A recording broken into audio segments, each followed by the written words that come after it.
Hey innovators, I've got a really great episode for you today. This episode is based on feedback. It's all about feedback and it's based on feedback that I've received. My sister has always been intrigued about my constant craving and desire to get feedback and not being sensitive to it. She always feels like when she gets feedback, she's being criticized. And I know a lot of us feel that way. So she always wanted to know about my secret. So I thought, okay, since I kind of gave her some of the lowdown, I thought, what a great episode to have, especially as we get onto the year end. And we're about to get year end reviews and get some feedback about things.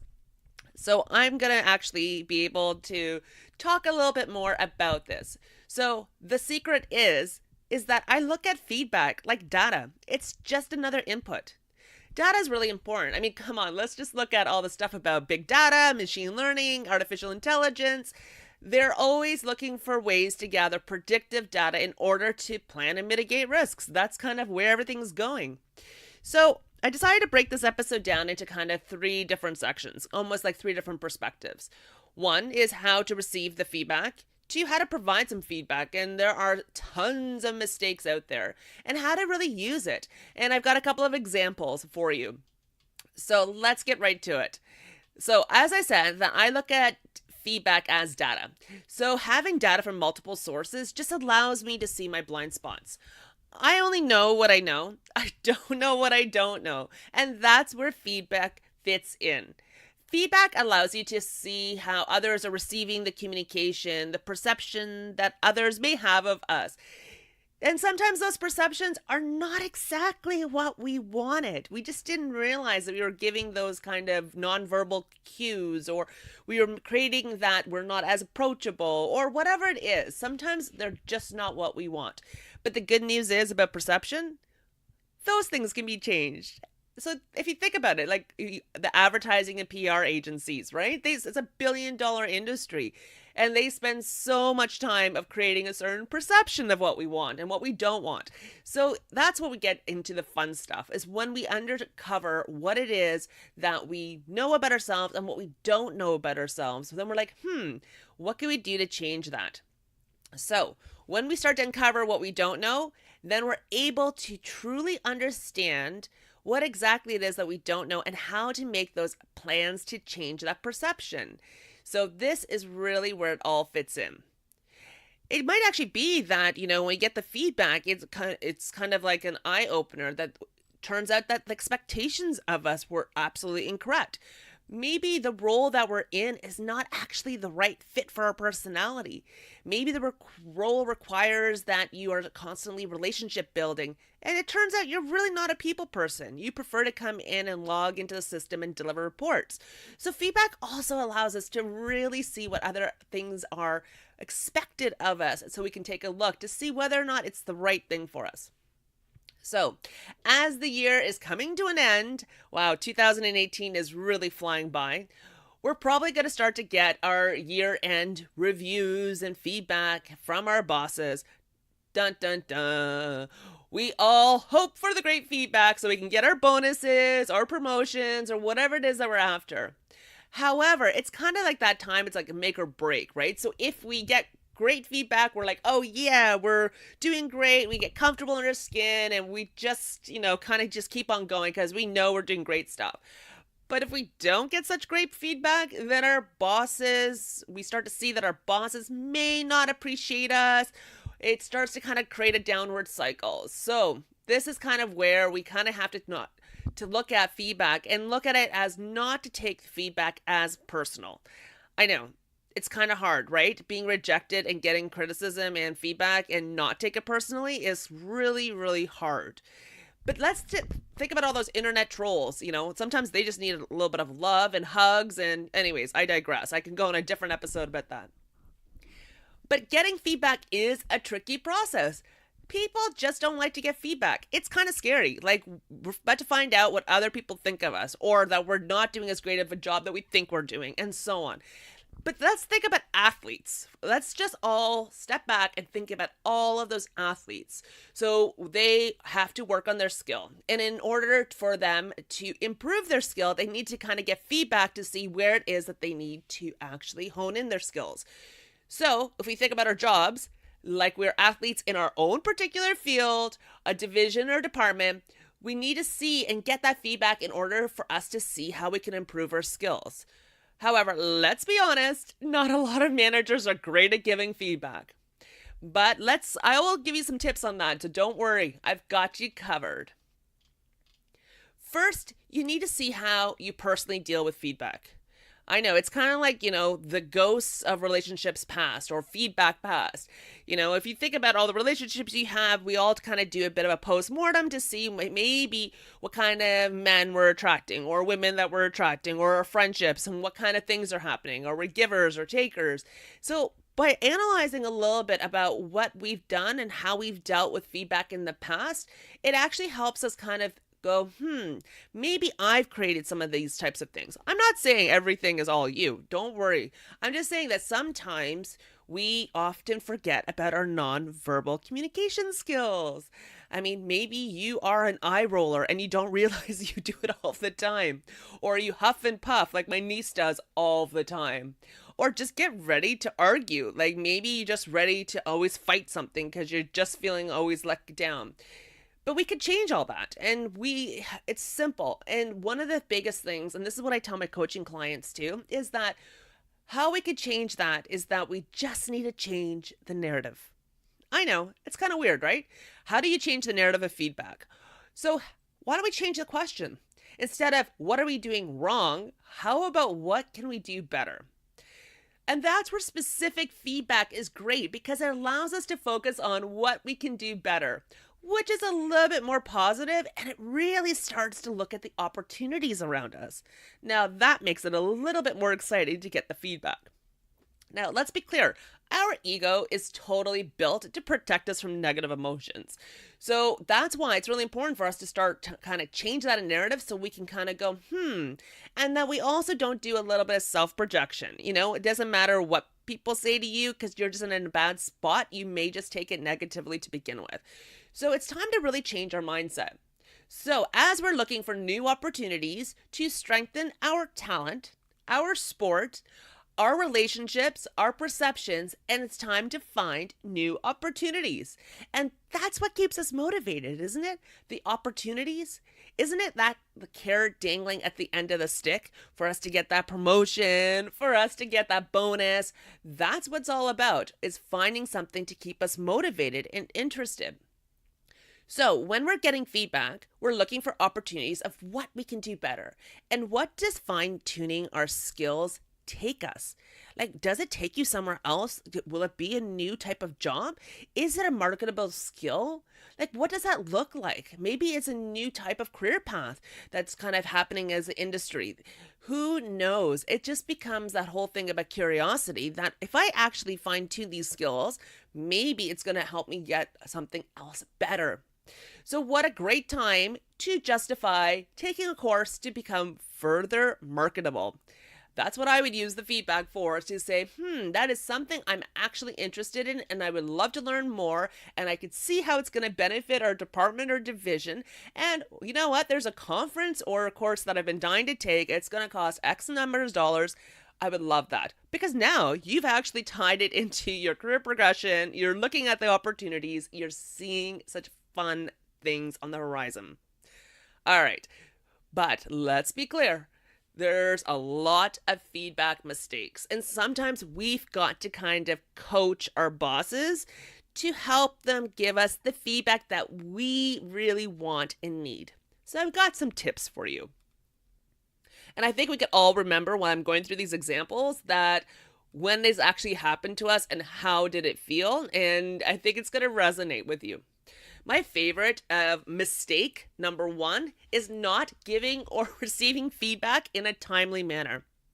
I always provide feedback as soon as something happens. And my reason for that is that, let's be clear, I can barely remember what I had for breakfast 3 days ago. Never mind 10 months ago. Details get distorted. Memories fade. I mean, let's just think about all those crime shows where the police isolate potential witnesses to get their statements right away. Not 2 days away, not 2 months later, not 10 months later. It's immediately. They want all the details. So getting feedback in a timely manner is really important. Second issue that I have with not receiving or giving feedback in a timely manner is it doesn't allow me to correct something for 10 months. So I could be repeating the same mistake over and over and over again, and I did not know. And this is why it drives me nuts about these year-end reviews or mid-reviews, because honestly, that's every 6 months, every 12 months. So getting that in a timely manner is really great because it allows you to really build relationships with the stakeholders that you needed to build, or for you to find out the perception that you have in the organization so you can modify that.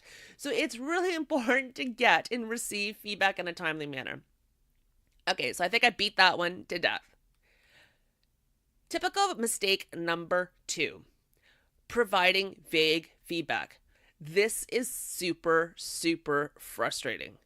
It is actually one of my biggest pet peeves when someone provides a theoretical example versus something tactical. Like, how does that even happen? And it happens quite a bit. We need to make sure that the feedback is specific, and also to understand the downstream impact.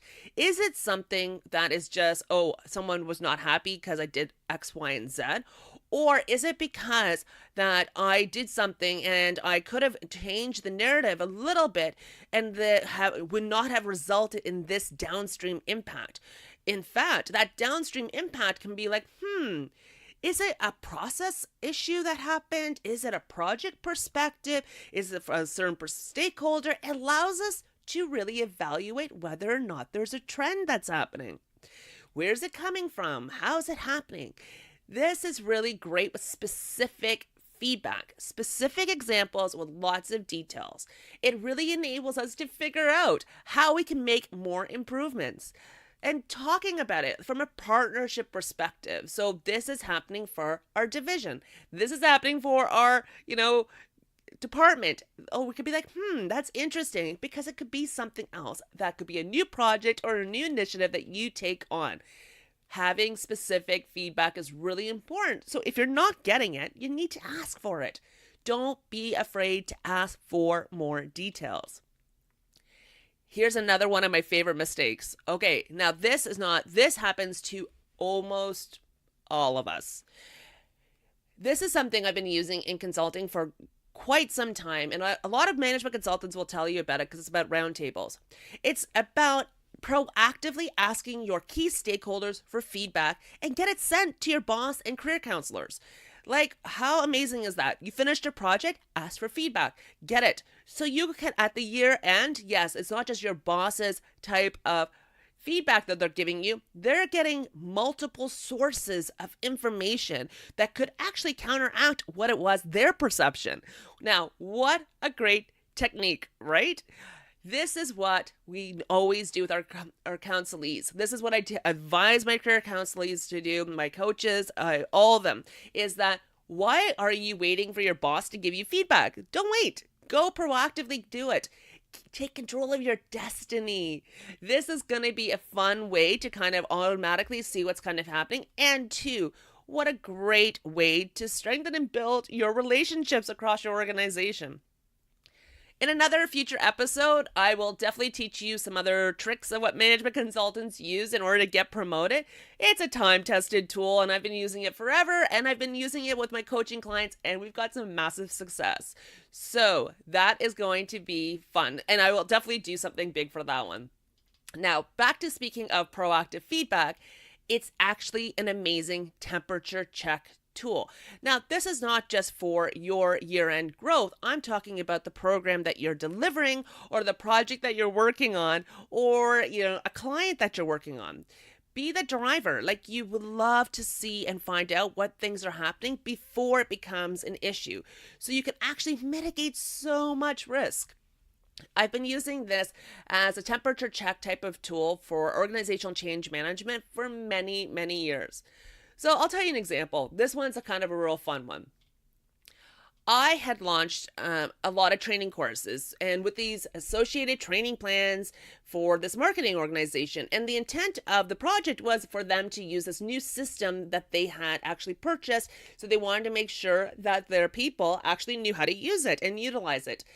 So one day, one of my key stakeholders, which by the way was my main client, The one that pays the bill, it's kind of a big deal.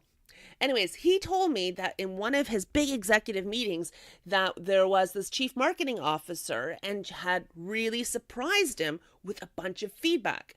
Now, this CMO had a blanket statement of saying, you know what, I have not received any training in her marketing organization, so they're not going to be ready. Now, it was a big deal.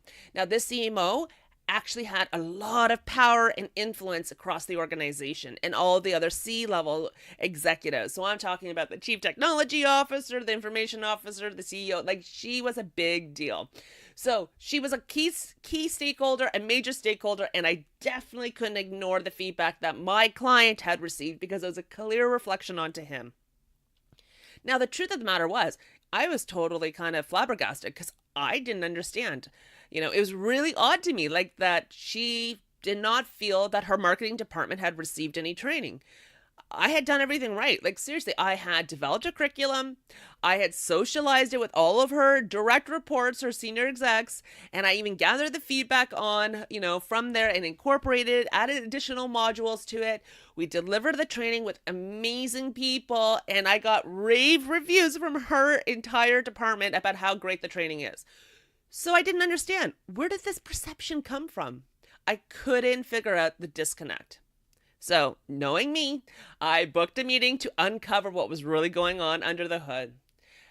This meeting was absolutely amazing. It was such an eye-opener. She totally knew that her team had received the training, but she just didn't feel like her team was equipped to be the marketer of the 21st century. Aha. That was a completely different problem that needed to be solved.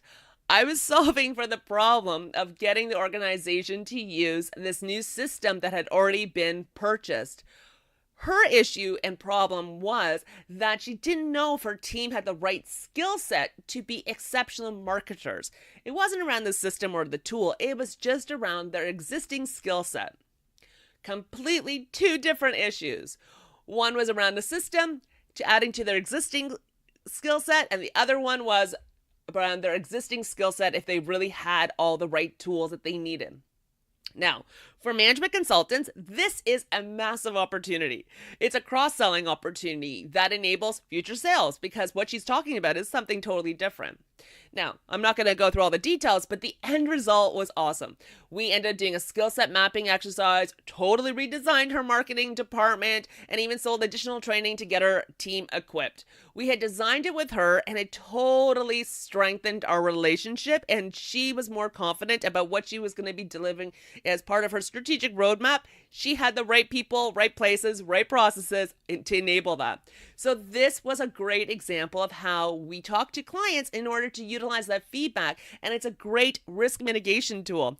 Had I had proactively talked to that CMO beforehand, that executive meeting, I'm sure I would have been able to, dissuade her having that kind of feedback to begin with and talk and alarming all the C-level executives. So I should have got there earlier as opposed to waiting. But this is a great example of how we can easily change perception once we uncover what that perception is, and that is with feedback. I know, it's crazy, right? Feedback is truly a gift, whether it's for your career, whether it's for all the new opportunities you're going to cover, whether it is to strengthen your relationship with your clients. It is an absolutely big gift when you get the feedback right and when you're able to actually see it for what it is, a very positive thing. So actually, there was a really great book a long time ago that I read. Actually, it wasn't that long ago. I think it must have been around 2010, 11. It's called The Present. The Gift for Changing Times. It was amazing. It was by Spencer Johnson. He actually wrote these amazing little books, and they're big print, and it's really easy to read, and he talks about it. Now, I will definitely put the link in the show notes because I think you'll really enjoy the book, and don't have to necessarily purchase it. You can go to the library because I'm sure they have it. It is a timeless classic. Now, I kind of be a little silly at this point to not ask for feedback. So, I love hearing your feedback and thoughts, not just on this episode, on the podcast. I would love to hear about other topics you want to hear, but, and how you can deliver that feedback. Well, I've got multiple ways. I do.